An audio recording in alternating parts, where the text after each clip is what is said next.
This is Charter Local Edition. My name is Brad Pomerance. We are in Nashville, Tennessee, the state capital. We are joined today by Mark Pody. He is a member of the Tennessee House of Representatives. Boy, it was a busy early 2016 for you, sir. Yes. Yes. You had some visitors from Kentucky. Yes, I was very, very passionate about a bill that we were trying to get through. And let's talk about that. As we know, the United States Supreme Court last year, on a 5-4 vote, ruled that marriage between the same gender was constitutional. And it caused some consternation in several places, including in a county in Kentucky. A woman named Kim Davis, she was, of course, a clerk, refused to issue these marriage licenses for same-sex couples. And Ms. Davis is married, and Mr. Davis came where? And he came down here and was actually at a rally at the Capitol steps. And so I got to talk with him, as well as there was about 1,000 other people that joined us for a rally down here. And so what you were, well, let's take it step by step. There, at first, was a bill. Was it to express disappointment with the decision, or was the first bill to seek Tennessee to affirmatively oppose? Sure. Well, and so let's go back to 2006. Go. Okay. And in 2006, what we did was we voted for a constitutional amendment. Sure. And that amendment passed with over 80%. Actually, 81% of the Tennesseans said that marriage should only be between a man and a woman. Right. And so we put that in our Constitution. Right. And Article 11, Section 18 clearly states then that if any court ruling or law opposes this in Tennessee, we shall hold that as void and unenforceable. So we voted on that. So what my bill did was to say we're going to just hold up Tennessee's Constitution because we thought this fight would come when we passed this amendment. But the challenge becomes what trumps, the Tennessee Constitution or the United States Constitution? And so we have the supremacy clause that we need to deal with. All right, and the supremacy clause clearly states that the Supreme Court can rule on certain issues. And those issues are clearly outlined in Article 1, Section 8 of our Constitution, of the United States Constitution. And it says that here is what the states have given the authority and power to the United States. Therefore, the U.S. Constitution would trump it. So I could not challenge them if they said that we're going to tax everybody because that is a power and authority the states gave them. So I couldn't challenge any ruling on that. And the Supreme Court would rule, and they would win. But marriage is not in that. And the Supreme Court actually ruled 2 years prior to this. So 2 years prior to 2015, which was 2013, June 26th, on the same day, 2 years earlier, it said that that all marriage has to stay with the states. So they took that case and went to the Supreme Court. The Supreme Court ruled on it and said that that is only a state's power, state's rights. They did not have jurisdiction or authority to do that. But ultimately, I guess they determined that within the penumbra of rights that emanates from other portions of the Constitution, that marriage equality should be the law of the land. So they took their ruling, they reversed it, and they said now we have newfound rights in the 14th Amendment which would do that. And they said that because of a ruling that they ruled on earlier where one couple said that a white and a black person couldn't get married. Virginia versus Loving. That's exactly right. But the 14th Amendment, with all those other Civil War amendments, were only having to do with race. It didn't have anything to do with marriage. It was only race. That was a race issue. Was your concern the states' rights question, or was your concern the marriage equality question, or both? We had two sides, just like if we have a quarter and one quarter says, in God we trust. I believe that it is morally incorrect for us to be doing this. And I believe that we wanted to stand on that. I believe that it was a God-given right for us to stand, that this is a religious belief and freedom. And on the other side, though, it's our constitutional rights to say we did this. Would you be opposed to taking the state out of marriage? Because that's what some folks have said, that because there are those that firmly believe that marriage is between a man and a woman, let's just get the state out of the business of marriage. Sure. And if a church wants to marry people of the same gender, let the church do it themselves. State's not involved.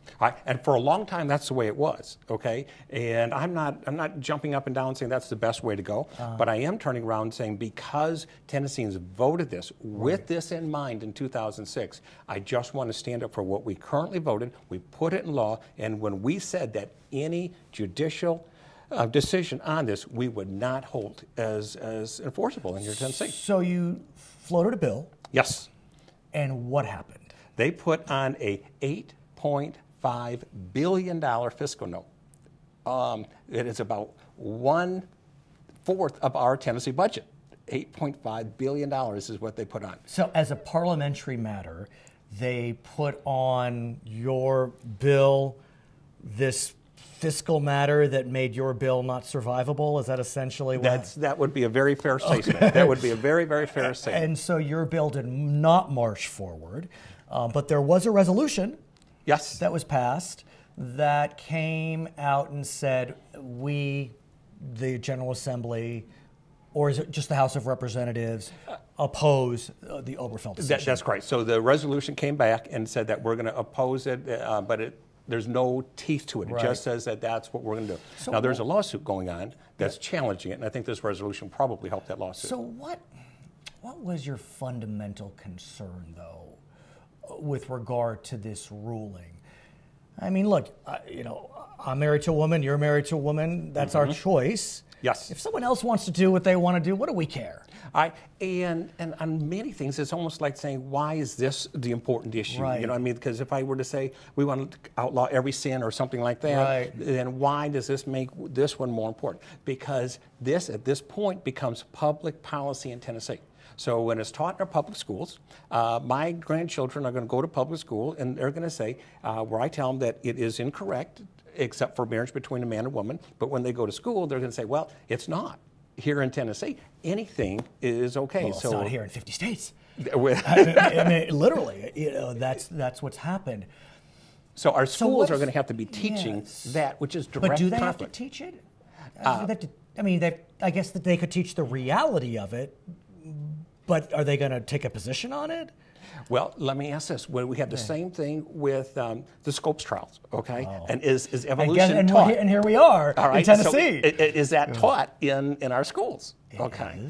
So and that was another Supreme Court case. That's exactly right. Now, I wasn't at that point in the legislature, of you course. Weren't? You weren't? I did not know all the players well, okay. But I am here, and I'm at this point. So I do believe that it is up to me and others to make this stand and make it as firmly as we possibly can. I gotta ask, what did you hear from your constituents? Because you were so visible. And when I say your constituents, I don't mean the state of Tennessee. I mean your Mr. Cody's constituents, the 64,000 people you represent. Do you know what? I don't believe that any of them were surprised at my statements and what I did. Now, some of them didn't agree with me.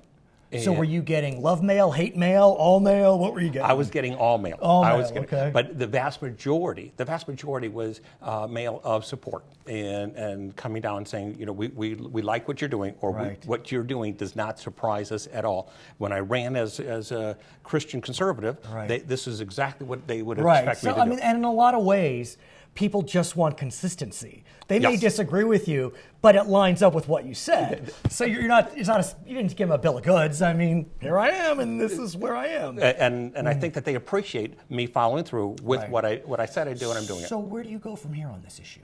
I'm going to keep fighting it, and if I could, I would do something called Rule 53. Please. And that would mean that I could pull it out directly onto the floor, but I'd have to get 66 votes to do that, to suspend the rules. You got it? You got 66 votes? I do not. Got 65? Are you close? The day I have 66, I would pull it up, okay? But we're starting to look at, sessions ending and such. It's going to be hard to pull that number out at this point. But so we'll have to regroup and look at down the road. Fascinating journey this must have been for you. I mean, there's so many issues caught up in this question, and you were right in the midst of it. And so whether people agreed with me because of their biblical stances or because they believed with me with states' rights and constitutional efforts, I had a wide range of... Or not. That's right. And so that's the great thing about our democracy. That's exactly... Yes, he is Mark Pody. He is a member of the House of Representatives in Tennessee. My name is Brad Pomerance. This is Charter Local Edition.